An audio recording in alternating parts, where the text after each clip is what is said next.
나는 포항 북쪽 외곽에서 작은 철거업체를 운영한다. 트럭 3대, 사람 5명. 일정은 늘 비명을 지를 만큼 빡빡하다. 다른 업체들이 외면한 현장, 서류 절차가 끝없이 이어지거나 곰팡이와 성면이 뒤엉켜 있는 건물, 그런 곳이 내 주력 무대다. 돈만 맞으면 나는 무너뜨린다. 빠르고 깔끔하게. 이번 건은 좀 달랐다. 1974년에 문을 연 성정 도립병원. 1993년에 문을 닫고 그 뒤로 아무도 손을 대지 않았다.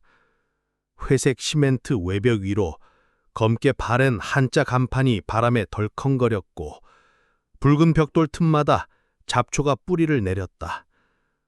동네 어르신들은 달빛이 뜬 밤이면 병원 창문 너머로 흰옷 입은 그림자가 서성인다고 했다. 나는 귀담아 듣지 않았다. 시청 계약서에 도장이 찍혔고 기한을 앞당기면 3천만 원 보너스가 붙었다. 그 돈이면 겨울 내내 사람 놀리지 않고 굴릴 수 있었다. 사전 조사를 하던 날 나는 도면통을 겨드랑이에 끼고 손전등을 들었다. 앞에는 시청 건축과 박 과장이 성면 지도와 하중벽을 설명하며 걸었다. 병원 내부는 전형적인 70년대식 구조였다. 유리 타일 복도, 철제 난간, 바닥엔 낡은 리놀리움이 붙어 있었다. 곰팡이 냄새 속에 오래된 소독약 향이 섞여 코끝을 찔렀다. 보일러실 뒤쪽 좁은 계단을 내려갔을 때 나는 도면과 맞지 않는 벽을 발견했다. 복도 끝, 설계도에는 자료 보관실 B로 이어져야 할 구역이 있었다. 그런데 거기엔 새로 쌓은 벽돌담이 막아서 있었다. 줄루는 허술했지만 시멘트가 덩어리째 굳어 있었고 급히 봉인한 흔적이 역력했다. 여기 원래 연결돼 있는 곳 아닌가요? 박 과장은 고개도 돌리지 않고 말했다. 2002년에 봉인됐습니다. 출입 기록도 없고 검사 서류도 없어요. 절차상 손대면 안 됩니다. 철거 구역인데요? 활성도면에 없으니 절차부터 밟아야 해요. 환경검사, 문화재 심의, 최소 4주, 길면 6주 멈춥니다. 나는 그 자리에서 아무 말도 하지 않았다. 하지만 머릿속에서는 이미 계산이 시작됐다. 일정이 미뤄지면 보너스는 날아간다. 벽은 조용히 처리해야 했다. 사람들 없는 밤에 혼자 내려가서 확인한다. 보고도 사진도 신고도 없이 끝내면 된다. 작업은 위에서부터 시작됐다.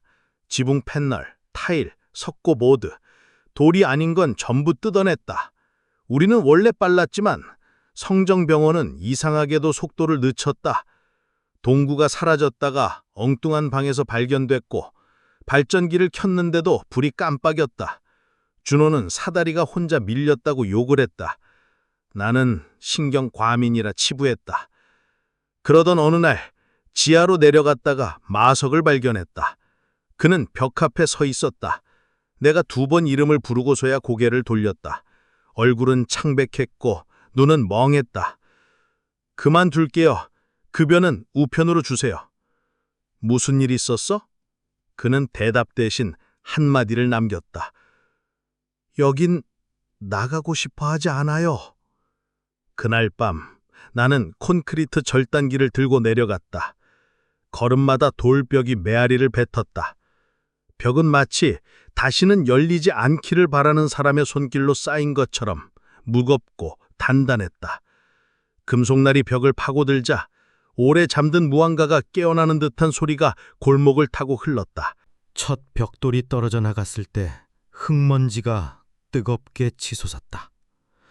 목구멍에 걸리는 시멘트 맛과 오래된 곰팡이내가 섞여 숨이 막혔다. 절단기로 벽을 갈라내고 남은 조각은 망치로 부수었다. 마지막 층이 무너졌을 때 나는 잠시 멈춰섰다. 어둠 속에서 차가운 공기가 밀려나왔다. 곰팡이 냄새가 아니라 병원 특유의 살균제 향, 그러나 너무 오래돼서 단맛이 섞인 듯한 이상한 향이었다. 내 손전등 빛이 닿은 복도는 놀랍게도 깨끗했다. 물얼룩도 낙서도 쓰레기도 없었다. 리놀리움 바닥은 먼지 한 톨 없이 반짝였고 벽의 페인트는 바랜 초록빛이었지만 균일하게 유지돼 있었다. 나는 신발을 끌며 복도를 걸었다. 발자국이 그대로 찍혔다. 바닥이 먼지투성이었다면 이해할 수 있겠지만 이건 먼지가 없는데도 눌린 자국이 남았다. 그것만으로도 이 공간이 병원의 다른 구역과 단절된 채 살아있었음을 알 수 있었다. 복도 끝에는 문 하나가 있었다. 작은 패딩룸, 정신과 격리실. 문을 밀자 오래된 경첩이 낮게 울었다. 내부는 네모난 방, 벽과 천정은 누렇게 변색된 완충제로 덮여 있었다. 한쪽에는 낡은 병원 카트가 놓여 있는데 그 위엔 가죽으로 된 구속띠가 얹혀 있었다. 매트리스는 가운데가 깊게 꺼져 있었고 침대 위쪽에는 금이 간 거울이 빗둘게 붙여 있었다. 거울 속 내 얼굴은 조각난 채 서로 어긋나 있었다. 바닥 가운데에는 깊게 새겨진 원형 문양이 있었다. 못이나 날카로운 도구로 판 듯한 자국. 그 문양은 낯설면서도 내 머릿속 어딘가를 잡아당기는 느낌이었다. 나는 본능적으로 중심에 가까이 다가갔다. 그 순간 한기가 척추를 타고 올라왔다. 벽 한쪽의 녹슨 금속 의자 위에는 오래된 환자기록부가 놓여 있었다. 표지는 갈라지고 종이는 바삭하게 말라 있었다. 타이자기로 찍은 일상 기록들, 식단, 복용량, 수면 시간. 하지만 마지막 장은 손글씨였다. 그녀를 옮기지 말 것, 그녀를 관찰하지 말 것, 그녀의 이름을 소리내어 말하지 말 것. 나는 표지를 뒤접혔다. 표지 안쪽 가죽에는 깊게 긁힌 이름이 새겨져 있었다. 그리고 그것은 매트리스 구속 뒤 벽의 완충제, 바닥의 틈새마다 수없이 반복돼 있었다. 나는 입술을 다물었지만 눈으로는 그 이름을 읽었다. 그 순간 방 안의 온도가 급격히 떨어졌다. 내 숨이 하얗게 흩날렸다. 카트가 삐걱거리며 움직였다. 나는 혼자가 아니었다. 천천히 뒤로 물러나며 복도를 향했다. 결코 등을 보여주지 않았다. 계단을 오를 때까지 숨을 참았다. 건물의 외부 출입문을 잠그고 트럭으로 돌아와 시동을 걸 때까지 멈추지 않았다. 핸들이 손에 털컥거렸다. 그날 새벽 나는 다시 병원에 돌아왔다. 합판을 가져다 방금 뚫은 구멍을 덮었다. 콘크리트 프레임에 볼트를 박고 그 위에 성면 제거 금지라고 페인트로 써붙였다. 다음날 나는 팀원들에게 여긴 낡은 단열재가 있다. 시청이 건드리지 말라 한다 하고 설명했다. 누구도 의심하지 않았다. 하지만 이틀 뒤 현장에서 첫 사고가 났다. 굴착기가 지도를 벗어난 가스파이프를 건드렸다. 그 직후 대기 중이던 굴착기가 혼자 옆으로 튕겨나가 지지대 빔을 부수었다. 다친 사람은 없지만 이틀이 날아갔다. 용접사 태수는 토치 역불꽃에 손목을 대었다. 응급실로 가는 동안 그는 나를 보며 입술이 떨렸다. 마석은 돌아오지 않았다. 그날 밤 나는 집에 돌아왔지만 잠들지 못했다. 천장 틈새를 타고 바람이 스며드는 소리 속에 이름이 섞여 있었다. 내 목소리도 남자의 목소리도 아니었다. 그리고 분명 사람이 낼 수 없는 울림이었다. 다음 날 아침 현장은 다시 삐걱였다. 지게차가 이유 없이 멈추고 발전기가 꺼졌다 켜졌다를 반복했다. 나는 이를 악물고 이런 일은 공사마다 있는 거다 라며 사람들을 달랬다. 하지만 속으로는 이미 무언가가 우리와 함께 있다고 확신하고 있었다. 저녁 무렵 나는 CCTV 서버에 접속해 전날 사고 시각을 확인했다. 새벽 2시 07분 외곽 펜스를 따라 움직이는 그림자가 포착됐다. 투광등 아래로 지나갔지만 적외선에는 열 신호가 잡히지 않았다. 발자국도 남기지 않았다. 5번째 사고가 터진 건 그 다음 주였다. 철제 브래킷이 2층 비계에서 떨어져 준호의 손목을 가격했다. 뼈가 틀어져 묻고 그의 얼굴은 공포로 굳어 있었다. 아니에요. 내가 놓친 게 아니에요. 뭔가가 잡았어요. 그 말과 동시에 나머지 인부들이 공구를 챙겨 나갔다. 점심 전까지 현장은 텅 비었다. 남은 건 나뿐. 남쪽 병동은 이미 철거가 끝났고 상층부도 골조만 남았다. 이제 지하만 정리하면 되는 상황. 기한까지 2, 3일. 나는 결심했다. 그 밤에 끝낸다. 해가 지고 나는 장갑과 투광 등 쇠지렛대를 챙겨 다시 지하로 내려갔다. 합판으로 막아둔 벽을 하나씩 뜯어냈다. 판자를 옆으로 세워두고 숨을 고르며 발을 들였다. 복도는 그대로였다. 그러나 공기는 달랐다. 소독약 향 아래로 썩은 과일 같은 단내가 깔려 있었다. 보일러실 근처 배관을 점검하던 중 울음소리가 들렸다. 처음에는 물이 흐르는 소리인 줄 알았다. 그러나 곧 젖은 숨소리와 흐느낌이 구분됐다. 가락없는 자장가처럼 여자의 목소리가 일정한 리듬으로 이어졌다. 문이 반쯤 열린 병실들을 지나칠 때마다 안을 들여다봤다. 비어 있었다.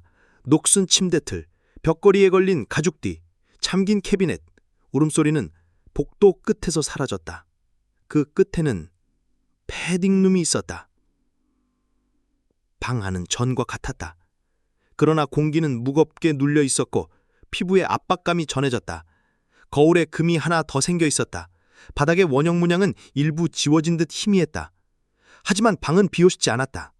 눈에 보이지 않지만 분명히 그녀가 있었다. 시야의 경계 밖에서 숨결이 내 호흡과 맞춰졌다. 나는 등 뒤의 문이 닫히지 않도록 발을 빼지 않은 채 방 가운데로 시선을 돌렸다. 오래된 이야기가 떠올랐다. 귀신의 이름을 말하면 힘을 잃는다는 얘기. 하지만 그건 단순한 미신이 아니었다. 여기에선 이름은 봉인이었다. 나는 그 이름을 속삭였다. 한 번, 두 번.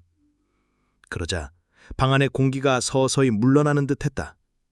그리고 그녀가 대답했다. 목소리가 아니라 무게와 압력으로. 침대 구석뒤가 저절로 당겨지고 거울에 금이 사라지며 표면이 매끄러워졌다.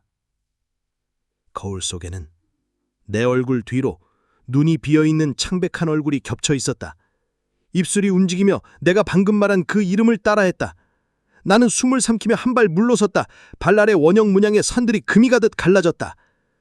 그때 깨달았다. 이건 힘을 빼앗는 의식이 아니라 그때 깨달았다.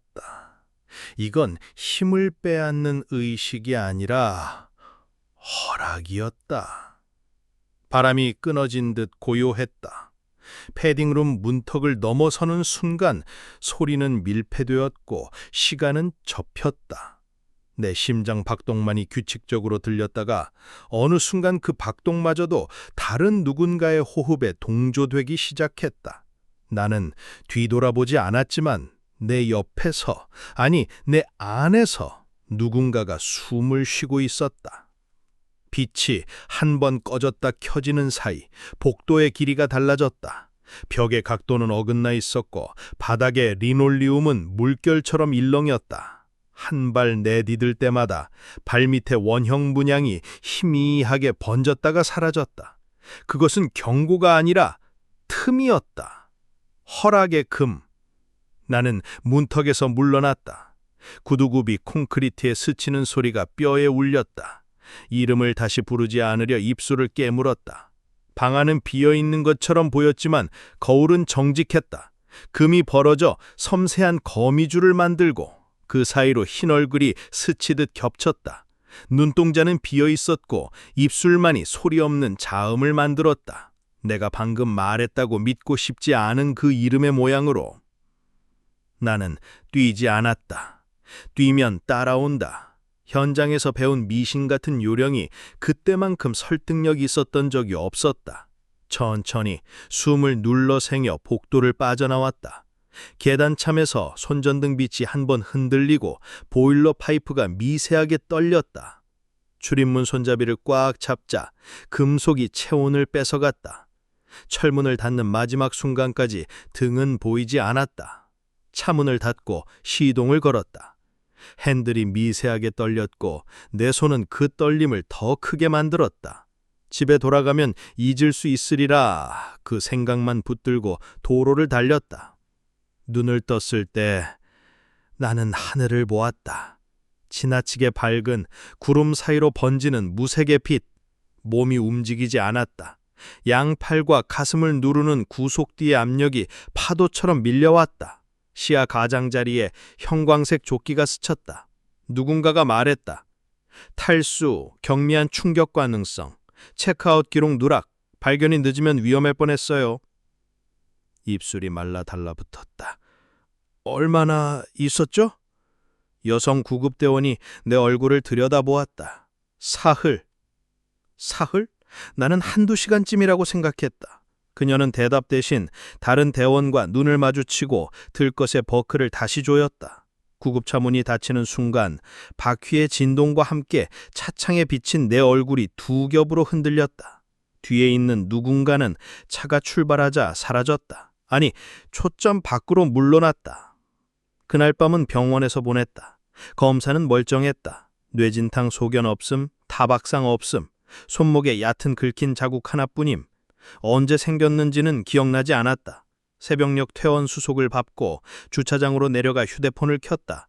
부재중 통화 27통, 시청 담당자의 음성 메시지 1통.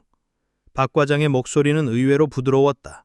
보너스는 걱정하지 마세요. 기한 연장 승인 났습니다. 며칠 쉬세요. 남은 지하철거는 시에서 새 인력을 투입해 처리하겠습니다. 비용은 우리 쪽에서. 나는 대답하지 않았다. 차문을 닫고 한참을 앉아 있었다. 작은 웃음이 숨처럼 새어나왔다. 어쩌면 아무 일도 아니었을지 모른다. 피로, 수면 부족, 기한 압박, 낡은 병원에 오래 있다 보면 누구나 유령을 본다. 이틀을 잤다. 꿈을 꾸지 않았다. 눈을 떠서는 받은 편지함을 열었다. 정리 완료. 위험 요소 없음. 사진 첨부. 새 인력이 지하를 철거했고 통로는 안전하게 개방되었다고 했다. 사진을 열었다. 구부정한 천정, 균열간 벽면, 반쯤 열린 패딩룸. 거울은 그대로였다. 침대의 가죽띠도 제자리에. 그러나 바닥 중앙의 원형 문양은 거의 사라져 있었다. 마치 누군가가 치밀함에 문질러 지운 것처럼. 그들은 아무것도 보지 못했다. 아무 일도 겪지 않았다. 일정은 제 시간에 맞춰졌고 보고서에는 특이사항 없음이 반복되었다. 나는 사진을 천천히 넘겼다. 확대하고 다시 축소했고 픽셀의 사다리를 내려갔다 올라왔다. 설명할 수 없는 것은 언제나 설명되지 않은 채 남는다. 그러나 그날 밤 부엌의자에 앉아 화면을 다시 열었을 때 나는 다른 무엇을 깨달았다. 어쩌면 그들은 그녀를 찾지 못한 게 아니다. 그녀가 거기 있지 않았던 것이다. 비가 그친 다음 날 밤 나는 부엌 식탁에 앉아 있었다. 화면 속 사진들이 줄지어 있었다. 하나씩 넘기며 확대와 축소를 반복했다. 복도의 균열, 천장의 처짐, 방의 어두운 모서리. 아무것도 없었다. 그럼에도 불구하고 목 뒤로 식은 기운이 내려왔다. 어느 순간 나는 숨을 멈추고 있었다. 방의 사진 중 하나, 패딩룸의 문이 복도 쪽에서 찍힌 사진이었다. 거울은 깨끗했고 바닥의 원형 문양은 거의 사라져 있었다. 그 순간 내가 그 안에 다시 서 있는 기분이 들었다. 공기가 무거워지고 귓속에 물이 차오르는 듯한 압력이 밀려왔다. 방금 전까지는 집안이었는데 이제는 복도에 차가운 공기가 폐 속으로 들어오는 것 같았다. 나는 고개를 들었다. 거실의 벽이 어둡게 젖어 있었다. 창문 틈새로 들어오는 바람이 차갑고 집안의 공기는 병원 지하의 냄새를 닮아 있었다. 나는 노트북을 덮었다. 손끝이 떨려 키보드를 스치는 소리가 울렸다. 눈을 돌리면 부엌과 거실의 경계가 미묘하게 어긋나 있었다. 마치 건물의 구조가 조용히 변하고 있는 것처럼. 그리고 그 사이 틈에서 한 여자의 흰 손이 문틀을 잡고 있었다. 얼굴은 보이지 않았다. 하지만 손끝에서 떨어지는 물방울이 바닥에 번졌다. 물자국이 원형으로 번져더니 얇은 선들이 그 안에서 서서히 형체를 만들었다. 그것은 내가 지하에서 보았던 원형 문양이었다. 그제야 깨달았다. 그녀는 그곳에 남지 않았다. 나와 함께 나왔다. 나는 눈을 감았다. 이름을 부르면 힘을 잊는다는 옛 이야기는 틀렸다. 그건 봉인이었다. 그리고 나는 이미 그것을 풀어버렸다. 부엌 불빛이 깜빡였다. 노트북 화면이 다시 켜졌다. 거울 속에 내 얼굴이 아니었다. 입술이 움직였지만 들리지 않는 소리가 방안을 가득 채웠다. 그 이름이었다. 그날 이후 집안의 공기는 항상 약간 차가웠다. 창문은 모두 닫혀 있었고 보일러는 정상 온도를 유지했지만 한기가 바닥을 타고 올라왔다. 걸음을 옮길 때마다 발끝에 습기가 맺히는 듯한 느낌이 들었다. 아침에는 아무 일도 없었다. 해가 들고 커피 냄새가 퍼질 때면 이 모든 게 단지 악몽이었을지도 모른다고 생각했다. 그러나 밤이 되면 집안은 서서히 병원 지하처럼 변했다. 조명이 조금씩 희미해지고 벽지의 색이 한 톤 어두워졌다. 부엌 한 구석, 냉장고 옆 바닥 타일에 작은 금이 생겼다. 처음에는 미세한 흠집이었지만 며칠 만에 그것은 얇은 원형으로 이어졌다. 나는 고개를 숙여 그 안을 들여다보았다. 그 원 안에서 먼지처럼 보이는 무언가가 천천히 움직이고 있었다. 심장이 2번 뛰는 동안 그것이 눈이라는 것을 알아챘다. 흐릿하지만 분명히 나를 보고 있었다. 나는 숨을 삼켰다. 손끝이 떨렸고 등줄기로 땀이 흘렀다. 이름이 목구멍까지 치밀어 올랐지만 이번엔 부르지 않았다. 그날 밤 침대에 누웠을 때 천장이 살짝 낮아진 것 같았다. 어둠 속에서 들려오는 건 내 호흡이 아니었다. 내 귀 가까이에서 들리는 습한 숨소리와 규칙적인 바닥 울림. 발걸음이 침대 쪽으로 다가오고 있었다. 눈을 감은 채 나는 발걸음이 멈추기를 기다렸다. 그러나 소리는 침대 머릿맡에서 사라지지 않았다. 대신 얇은 손가락이 이불 끝을 부드럽게 잡아당겼다. 아주 천천히, 마치 내가 깨어있는지 확인하듯. 나는 몸을 움직이지 않았다. 그 순간 다시 깨달았다. 지하에서 풀린 것은 단순히 그녀가 아니라 그 공간 자체였다. 이제 병원은 내 집안에, 그리고 어쩌면 내 안에도 있었다. 아침 햇빛이 창문으로 스며들었지만 그것은 익숙한 빛이 아니었다. 색이 바래고 공기 속 먼지가 유난히 천천히 흘렀다. 나는 부엌으로 걸어갔다. 바닥 타일의 원형금은 전날보다 선명해졌다. 그 안쪽에 먼지 같은 것들은 더 이상 먼지가 아니라 패딩룸의 완충제 조각들이었다. 나는 발을 떼지 못했다. 그 순간 집 전체가 아주 작게 그러나 분명하게 움직였다. 벽이 숨을 들이쉬듯 팽창했다가 가늘게 내쉬며 제자리로 돌아왔다. 창틀에 걸린 커튼이 스스로 흔들렸고 그림자들은 햇빛의 방향과 무관하게 벽을 타고 흘렀다. 거실 벽 한가운데 희미한 초록색 페인트 자국이 번지기 시작했다. 그 색은 병원 지하 복도의 벽과 똑같았다. 나는 뒤로 물러서려 했지만 바닥이 미끄러워 발이 잘 떨어지지 않았다. 거실 한쪽이 천천히 길어졌다. 눈을 깜빡이는 사이 문이 하나 생겼었다. 문틀은 금속재였고 그 너머에는 어제 본 패딩룸 복도가 그대로 이어져 있었다. 냄새도 습기도 그 차가운 공기마저 그대로였다. 나는 문을 닫으려 다가갔다. 그러나 문은 닫히지 않았다. 문턱 너머 그림자가 복도벽을 스치며 이동했다. 발소리는 없었다. 대신 내 심장 박동이 발자국처럼 복도 안으로 번져갔다. 거울이 문 옆 벽에 붙어 있었다. 내가 그 앞에 섰을 때 내 뒤로 길게 늘어진 병원의 형체가 보였다. 방금 전까지 있던 부엌은 사라지고 그 자리엔 병원 지하에 회색 복도가 뻗어 있었다. 그리고 내 뒤편 그녀가 서 있었다.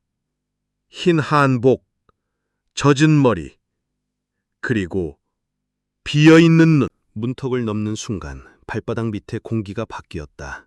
마치 물속으로 들어간 듯 소리가 둔탁해지고 심장의 울림이 귓속에서만 맴돌았다. 뒤를 돌아보았지만 거실은 없었다. 문은 사라지고 초록빛 페인트와 회색 벽만이 끝없이 이어졌다. 복도는 병원 지하와 닮아 있었지만 완전히 같지는 않았다. 창문이 없는 대신 벽마다 오래된 스피커가 달려 있었고 그 안에서 희미한 잡음이 흘렀다. 그것은 바람 소리도 라디오 잡음도 아닌 누군가의 호흡이 섞인 낮은 웅얼거림이었다. 천장이 낮아졌다. 형광등이 깜빡이며 한 개씩 꺼졌다. 빛이 사라진 구역에서 무언가가 움직이고 있었다. 그림자는 없었지만 복도 끝에 어둠이 점점 부풀어 오르고 있었다. 나는 오른쪽으로 난 문을 열었다. 내부는 기록 보관실 같았지만 선반 대신 병원 침대가 빼곡히 놓여 있었다. 침대마다 얇은 시트가 덮여 있었고 그 위로 사람의 형체처럼 보이는 부드러운 융기가 있었다. 숨을 참고 다가가 시트를 살짝 들자 그 안에는 아무것도 없었다. 그러나 베개에는 여전히 따뜻함이 남아 있었다. 복도로 돌아왔을 때 뒤에서 바퀴 굴러가는 소리가 났다. 고개를 돌리자 병원 카트가 스스로 다가오고 있었다. 위에는 매트리스에서 본 것과 똑같은 가죽 구속띠가 놓여 있었다. 카트는 내 앞에서 멈췄다. 구속띠의 금속 버클이 딸깍 하고 열렸다. 멀리서 형광등이 하나 터졌다. 유리파편이 바닥에 떨어지자 복도 끝에서 흰 그림자가 반쯤 몸을 드러냈다. 머리카락이 축축하게 늘어져 얼굴을 가렸고 발끝에서 물방울이 바닥에 원을 그렸다. 그 원은 내가 본 모든 원과 똑같았다. 그녀가 고개를 들었다. 비어있는 눈동자가 내 시선을 붙잡았다. 그리고 그녀의 입술이 움직였다. 그 모양은 이름이었다. 그녀의 입술이 멈춘 순간 복도의 공기가 무겁게 가라앉았다. 발밑에 리놀리움이 미세하게 울렁이며 내 발목을 붙잡는 듯했다. 나는 한 발 물러나려 했지만 바닥은 내 움직임에 맞춰 들러붙었다. 형광등이 한꺼번에 꺼졌다. 완전한 어둠 속에서 바퀴 굴러가는 소리가 바로 코앞까지 다가왔다. 그리고 무언가가 내 손목을 잡았다. 살갗은 얼음과 같고 힘은 뼈를 조일 만큼 강했다. 나는 반사적으로 손전등을 켰다. 빗속에 드러난 것은 흰 한복 소매와 축축한 머리카락 그리고 비어있는 눈동자였다. 그녀의 얼굴은 내 얼굴과 불과 몇 뼘 거리였다. 숨결이 없는데도 냉기가 내 볼을 스쳤다. 왜? 목소리가 나오지 않았다. 그녀는 아무 대답 없이 내 손목을 원형 금 위로 끌어당겼다. 발바닥이 바닥 문양에 닿자 눈앞의 복도가 급격히 뒤틀렸다. 벽이 안쪽으로 말리듯 움직였고 문이었던 것은 어둠 속으로 흡수됐다. 나는 버티기 위해 팔을 뒤로 젖혔지만 그녀의 손은 조금도 풀리지 않았다. 그 순간 원형금의 틈새에서 검은 물이 솟아올랐다. 그것은 바닥 위로 퍼져내리며 내 발목을 감쌌다. 멀리서 스피커의 잡음이 또렷해졌다. 그 안에서 여러 사람의 목소리가 겹쳐져 이름을 부르고 있었다.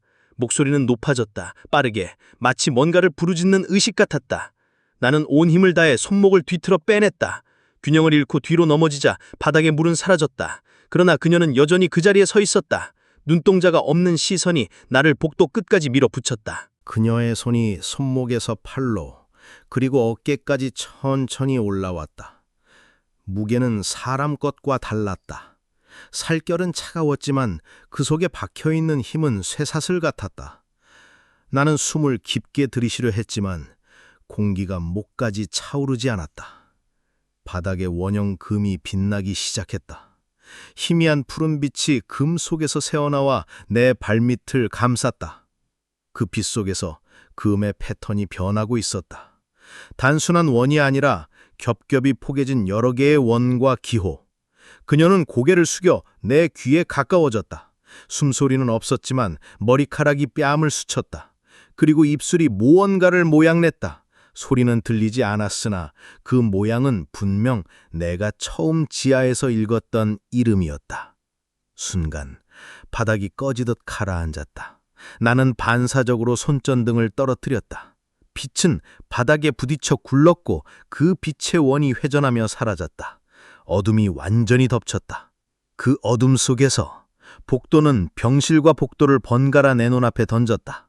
창문 없는 방, 비어있는 침대, 고개를 든 얼굴 없는 사람들, 그들은 움직이지 않았지만 내 시야의 가장자리에서만 형태를 바꾸고 있었다. 팔밑이 흔들렸다. 몸이 앞으로 기울었고 귓속에서 바닷속 같은 압박감이 커졌다. 그 압박감 속에서 단 한 번 아주 낮은 소리가 울렸다. 돌아오지 마. 눈을 떴을 때 나는 병원 침대 위에 누워 있었다. 형광등 불빛이 흐릿했고 주변은 환자 대기실처럼 보였지만 오래된 신문과 녹슨 휠체어가 널려 있었다. 문은 하나뿐이었고 그 너머에는 여전히 그 복도가 있었다. 그러나 이번엔 그녀가 보이지 않았다. 대신 벽 곳곳에 희미한 손자국이 찍혀 있었다. 마치 벽 속에서 안쪽으로 누른 것처럼. 나는 몸을 일으키려 했지만 다리가 납더니처럼 무거웠다. 그때 복도 끝에서 형광등이 하나 켜졌다. 그리고 그 불빛 아래 그녀의 그림자가 길게 드리워졌다. 나는 침대에서 몸을 일으켰다. 무릎이 후들거렸지만 문 쪽으로 걸어갔다. 문틀을 넘어서는 순간 복도의 길이가 변했다. 불과 몇 걸음 전에 문이 있었던 자리에는 지금 아무것도 없었다. 벽은 숨을 쉬듯 미세하게 부풀었다가 가라앉았다. 천장의 형광등이 깜빡이며 번갈아 켜지고 꺼졌다. 불이 켜진 구간만 현실처럼 보였고 꺼진 구간은 안개처럼 흐릿했다. 나는 켜진 구간을 따라 걸었다. 그러나 세 번째 불이 꺼지자 뒤를 돌아봐도 시작점은 사라져 있었다. 모든 방향이 낯설었다. 벽 모서리마다 초록색 페인트가 물처럼 번졌고 발밑 리놀리움에 희미한 원형 금이 겹겹이 생겨났다. 멀리서 바퀴 굴러가는 소리가 들렸다. 이번엔 한 대가 아니었다. 여러 대의 병원 카트가 비어있는 채로 복도 양쪽에서 동시에 밀려오고 있었다. 가죽 구속띠가 흔들리며 금속 버클이 서로 부딪혔다. 나는 한쪽 문으로 몸을 던졌다. 안쪽은 작고 어두운 병실이었다. 침대 옆 벽에는 오래된 달력이 걸려 있었는데 모든 날짜에 같은 한자가 적혀 있었다. 그것은 내가 이름이라고 부르지 않으려 했던 그 글자였다. 문을 닫으려 했지만 힌지가 걸리지 않았다. 복도 쪽에서 흰 손이 문틀 위로 미끄러져 들어왔다. 물방울이 손목에서 떨어져 바닥에 작은 원을 만들었다. 그 원이 커지면서 방 안의 공기가 빠져나가듯 줄어들었다. 숨이 가빠졌다. 벽이 서서히 안쪽으로 밀려왔다. 나는 반대편 벽에 등을 붙이고 손에 잡히는 금속 파이프를 움켜잡았다. 그러나 파이프는 미세하게 떨리고 있었다. 마치 그 안에서도 무언가가 기어오르고 있는 것 같았다. 벽이 서서히 밀려들며 숨 쉴 공간을 줄여갔다. 나는 금속 파이프를 잡은 채 시선을 문 쪽으로 돌렸다. 흰 손은 여전히 문틀에 걸려 있었고 물방울이 일정한 간격으로 바닥에 떨어졌다. 그 소리는 심장 박동처럼 규칙적이었다. 나는 옆벽에 난 작은 창을 발견했다. 손바닥만한 크기의 환기창. 밖은 깜깜했고 차가운 바람이 살짝 스쳤다. 파이프를 지렛대 삼아 창틀을 벌리려 했지만 창 너머로 보인 것은 밤하늘이 아니라 다른 복도였다. 그 복도는 거꾸로 매달린 듯 보였다. 천장이 바닥이었고 문이 천장에 붙어 있었다. 형광등은 모두 켜져 있었지만 빛은 위로가 아니라 아래로 흘렀다. 그 아래쪽, 즉 나와 시선이 맞는 위치에 그녀가 서 있었다. 머리카락이 중력에 거슬러 서서히 움직였다. 나는 본능적으로 창을 닫았다. 그러나 방 안은 더 이상 그대로가 아니었다.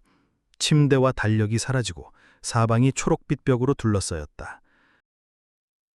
바닥에는 원형금이 4겹으로 겹쳐져 있었고 금의 틈새마다 검은 물이 배어나왔다. 그때 스피커 저음이 방 안을 가득 채웠다. 낮고 끊기는 목소리들이 한 문장을 반복했다. 이쪽으로 와. 처음엔 속삭임 같았지만 점점 뚜렷해졌다. 바닥에 원형금이 빛을 내며 한 방향으로 길을 열었다. 나는 그것이 함정이란 걸 알면서도 격이 더 밀려오기 전에 움직이지 않으면 안 된다는 것을 직감했다. 발을 들여놓자 방의 한쪽 벽이 사라지고 복도가 나타났다. 그러나 그 복도는 직선이 아니었다. 벽과 천장이 끊임없이 각도를 바꾸며 나를 한 방향으로만 이끌었다. 뒤돌아보니 이미 출발점은 사라져 있었다. 마치 내가 가야 할 길이 애초부터 정해져 있었던 것처럼. 복도는 점점 폭이 넓어졌다. 하지만 그 넓어짐은 자연스러운 것이 아니었다. 벽은 숨을 들이쉬듯 부풀고 천장은 몸을 숙이지 않아도 될 만큼 갑자기 높아졌다가 다시 내려왔다. 그 안에서 방향 감각은 무너지고 시간은 의미를 잃었다. 나는 걷고 있는지 미끄러지고 있는지 알 수 없었다. 발끝에 리놀리움이 초록빛에서 서서히 회색 콘크리트로 변했고 발자국 소리는 메아리 대신 낮은 울림으로 퍼졌다. 그 울림이 점점 한 단어로 모였다. 이름이었다. 복도 끝이 어슴풋이 빛났다. 그 빛은 형광등의 차가운 빛이 아니라 촛불이나 석유 램프 같은 따뜻한 빛이었다. 그러나 그 안에서 느껴지는 온도는 얼음 같았다. 나는 그 빛 속으로 걸어 들어갔다. 침중실은 원형이었다. 벽면 전체에 커다란 거울이 붙어 있었고 바닥에는 내가 병원 지하에서 봤던 것보다 훨씬 복잡한 원형 문양이 새겨져 있었다. 문양의 틈새마다 검은 물이 고여 있었고 그 표면에는 흐릿한 얼굴들이 떠올라 사라졌다. 방 가운데 낡은 병원 침대가 놓여 있었다. 가죽 구속띠는 풀린 채 늘어져 있고 매트리스 위에는 흰 한복 자락이 접혀져 있었다. 그러나 그 옷은 아무도 입고 있지 않았다. 옷자락 아래서 물방울이 떨어져 바닥 문양 속으로 스며들었다. 거울 속에 내가 보였다. 하지만 그 뒤에는 내가 아닌 다른 누군가의 그림자가 서 있었다. 그 그림자는 나와 똑같은 키와 체형이었지만 얼굴은 없었다. 대신 얼굴이 있어야 할 자리에 그 이름이 새겨져 있었다. 나는 거울에 손을 뻗었다. 순간 손끝이 유리에 닿자마자 표면이 물처럼 흔들리며 안쪽으로 나를 빨아들였다. 그 안에서 그녀의 두 눈이 처음으로 나를 바라봤다. 텅 비었다고 생각했던 그 눈 속에는 내가 서 있었다. 거울 표면이 물결처럼 출렁이며 나를 안쪽으로 끌어당겼다. 유리의 차가움이 손끝에서 어깨로 그리고 척추끝까지 번졌다. 발밑의 바닥 문양이 마치 심장박동처럼 빛을 내뿜었고 그 빛이 내 몸을 타고 위로 올라왔다. 나는 거울 안으로 완전히 빨려 들어갔다. 그 순간 방향과 중력이 사라졌다. 눈앞에는 끝없이 이어지는 복도들이 서로를 비추고 있었고 벽마다 내가 아닌 다른 나들이 서 있었다. 그들의 얼굴은 모두 비어 있었지만 입술은 같은 이름을 모양내고 있었다. 공간은 병원 같기도 집 같기도 했다. 초록빛 페인트와 흰 벽지가 뒤섞였고 바닥에는 원형 문양이 겹겹이 새겨져 있었다. 천장에서는 물방울이 떨어지고 그 소리가 허공에서 기이하게 길게 울렸다. 멀리서 그녀가 걸어왔다.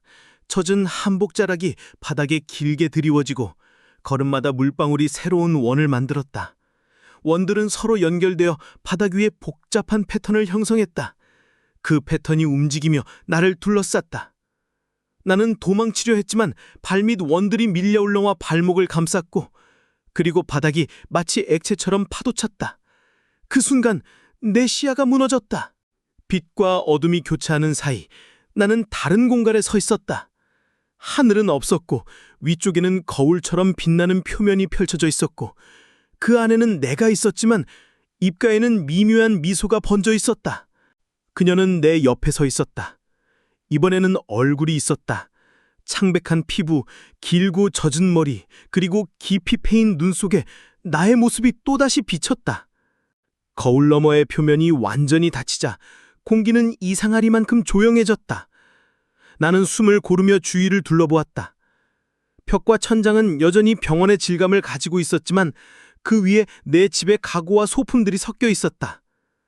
부엌 의자 옆에는 병원 카트가 있었고 거실 장식장 안에는 오래된 환자 기록부가 꽂혀 있었다.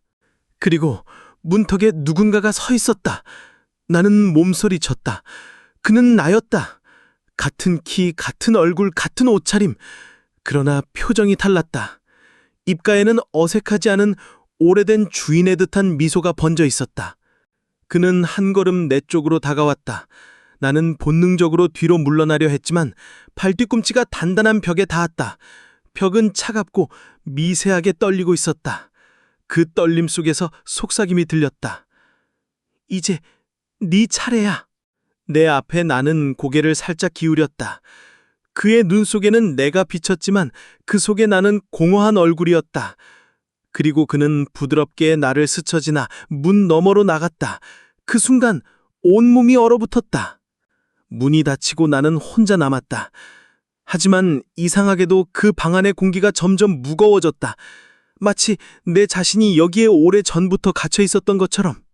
나는 문 손잡이를 잡았다. 문은 열리지 않았다. 거울은 사라졌고 벽마다 원형 금이 얽히며 발광했다. 그 빛 속에서 복도의 끝에서 내 목소리가 들려왔다. 괜찮아. 이제 네 집이야. 벽에 새겨진 원형 금들이 천천히 사그라지자 방은 완벽한 고요에 잠겼다. 하지만 그 고요는 외부의 것이 아니라 내 안에서 울리는 진공 같았다. 나는 문 앞에 서서 귀를 기울였다. 멀리서 들려오는 발자국 소리는 규칙적이었다. 그리고 그 발소리 사이사이에 들린 목소리, 그것은 나의 목소리였다. 다 괜찮아. 이제 문제없어. 그 말투와 억양은 내 것이었지만 온기 대신 낯선 무게가 실려 있었다. 벽 한쪽이 흐려지며 마치 수면처럼 잔물결이 일었다. 그 안에 장면이 비쳤다. 부엌 식탁에 앉아있는 나. 커피를 마시고 신문을 읽고 휴대폰으로 통화를 하고 있었다. 목소리는 부드럽고 표정에는 불안이 없었다. 그는 문을 열고 집을 나섰다. 이웃과 인사를 나누고 웃고 상점에서 물건을 샀다. 사람들은 그가 나라는 걸 의심하지 않았다. 벽 너머에서 그 모든 것을 보면서 내 자리가 이미 완전히 대체되었음을 깨달았다. 방 안의 공기는 점점 더 무거워졌다. 내 발밑에는 새로운 원형 금이 생기기 시작했고 그 중심에서 검은 물이 배어나왔다. 그 물 속에는 희미하게 나의 얼굴이 비쳤지만 표정은 점점 사라져갔다. 얼마나 시간이 흘렀는지 알 수 없었다. 여긴 낮도 밤도 없었다. 나는 이름을 읽고 목소리를 잃고 결국 생각마저도 희미해졌다. 그리고 그때 어둠 속에서 그녀가 다시 나타났다. 이번에는 손을 내밀었다. 그녀의 손이 어둠 속에서 천천히 다가왔다. 살갗은 물속에 오래 담근 듯 창백했고 손끝에서는 물방울이 떨어져 바닥에 원형금에 스며들었다. 물방울이 떨어질 때마다 금의 빛이 순간적으로 강해졌다. 나는 주저했다. 하지만 방 안의 공기는 점점 더 무겁고 얇아졌다. 숨을 들이쉴 때마다 폐가 움츠러드는 것 같았다. 선택은 하나뿐이었다. 그녀의 손을 잡는 것. 손끝이 맞닿는 순간 차가움이 손목에서 어깨로 번졌고 곧 온몸을 감쌌다. 그 차가움 속에는 무게가 있었다. 무게는 말로 설명할 수 없는 오래된 기억들의 덩어리 같았다. 눈앞이 번쩍이며 바뀌었다. 나는 다시 병원 지하의 복도에 서 있었다. 그러나 이번에는 복도가 비어있지 않았다. 양옆의 병실 안에는 그림자들이 앉아 있었고 그들은 고개를 돌려 나를 바라보았다. 얼굴은 흐릿했지만 그들의 시선이 내 피부를 관통하는 듯했다. 그녀는 내 앞에 서서 한 걸음 물러섰다. 바닥의 원형금이 마치 의자 모양으로 변했고 나는 본능적으로 그 위에 앉았다. 그 순간 그림자들이 일제히 고개를 숙였다. 그녀의 목소리가 처음으로 들렸다. 낮고 물속에 울리는 듯한 소리. 여기서 네가 대신 있어야 해. 그리고 나는 이미 다른 곳에서 누군가 내 자리를 차지하고 있다는 걸 알고 있었다. 그녀가 한 걸음 더 다가오자 복도의 공기가 갑자기 무겁게 가라앉았다. 벽 안쪽에서 심장 박동 같은 둔탁한 울림이 들렸고 그 울림이 바닥의 원형 문양과 같은 리듬을 그렸다. 그림자들은 여전히 고개를 숙인 채 움직이지 않았다. 그러나 그들의 발밑에서 검은 물이 번져나와 복도 전체를 덮기 시작했다. 물은 차갑지 않았다.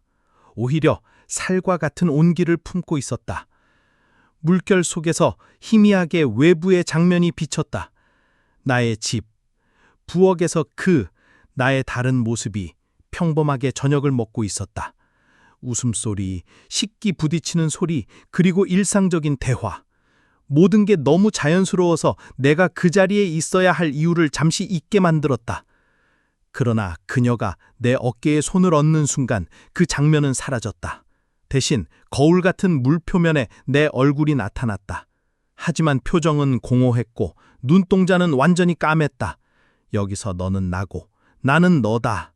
그녀의 목소리가 물속에서 울렸다. 그 말이 끝나자 바닥의 원형 금이 완전히 닫혔다. 물결은 사라지고 대신 바닥은 두꺼운 유리처럼 굳어버렸다. 그림자들이 일제히 고개를 들었다. 그들의 얼굴은 모두 나였다. 다른 표정, 다른 눈빛, 그러나 하나같이 나였다. 그 순간 나는 이해했다. 여기는 나 같은 이들이 갇힌 곳이었고 이제 나는 그 무리의 일부가 되었다. 시간의 흐름은 완전히 사라졌다. 여긴 낮도 밤도 없었고 벽과 바닥은 늘 같은 온도와 색을 유지했다. 처음에는 탈출구를 찾으려 벽을 두드리고 복도를 헤매고 그림자들의 틈을 뚫으려 했다. 하지만 모든 길은 같은 원형방으로 이어졌다. 그림자들은 더 이상 나를 경계하지 않았다. 오히려 내가 움직일 때마다 시선을 피하며 원형 문양 주변에 자리를 내어주었다. 그들은 이미 오래전에 여기에 순응한 사람들이었다. 나는 그들처럼 앉아 있었다. 멀리서 발자국 소리가 들릴 때마다 우리 모두 동시에 고개를 숙였고, 그리고 그 발소리가 멈추면 천천히 고개를 들었다. 그 동작은 이제 나에게도 자연스러웠다. 가끔 벽 속에서 물결이 일어나 외부의 장면을 보여주었다. 부엌 창문, 거리의 사람들, 겨울바람에 흩날리는 나뭇잎, 그 속에 나의 다른 모습이 있었다. 그는 웃고 대화하고 살아가고 있었다. 나를 대신해. 나는 그 장면을 오래 바라보지 않았다. 보려고 하면 할수록 가슴속 어딘가가 조여왔다. 그보다 여기에 정적과 반복된 움직임이 점점 더 편안하게 느껴졌다. 그리고 어느 순간 나는 깨달았다. 밖으로 나가야 한다는 생각이 완전히 사라졌다는 것을. 여기는 더 이상 감옥이 아니었다. 단지 내가 있어야 할 자리였다. 오늘도 발자국 소리가 멀리서 다가왔다. 우리는 늘 그랬듯 고개를 숙였다. 그림자들 사이에 섞인 나는 이제 그들과 완전히 같은 움직임을 하고 있었다. 발소리가 멈췄다. 천천히 고개를 들었을 때 문턱에 누군가가 서 있었다. 젖은 흰 한복, 길게 늘어진 머리카락, 그리고 비어있는 눈. 그녀는 우리를 둘러보았다. 그녀의 시선이 내게 머물렀다. 마치 오래전부터 정해진 순서를 확인하듯 고개를 아주 조금 끄덕였다. 그 순간 바닥의 원형 문양이 미세하게 진동했다. 나는 자리에서 일어나 그녀를 따라 걸었다. 복도는 변함없이 길었지만 이번엔 방향 감각조차 필요 없었다. 목적지는 이미 알고 있었다. 복도 끝에 문이 열렸다. 그 너머는 완벽한 어둠이었다. 나는 한 번도 뒤돌아보지 않았다. 그리고 문이 닫히는 소리와 함께 발자국 소리는 완전히 사라졌다. 이곳에는 이제 계절도 시간도 바깥에 바람도 없었다. 남은 건 끝없는 복도와 반복되는 발걸음뿐이었다. 그리고 나는 그 발걸음의 일부가 되었다.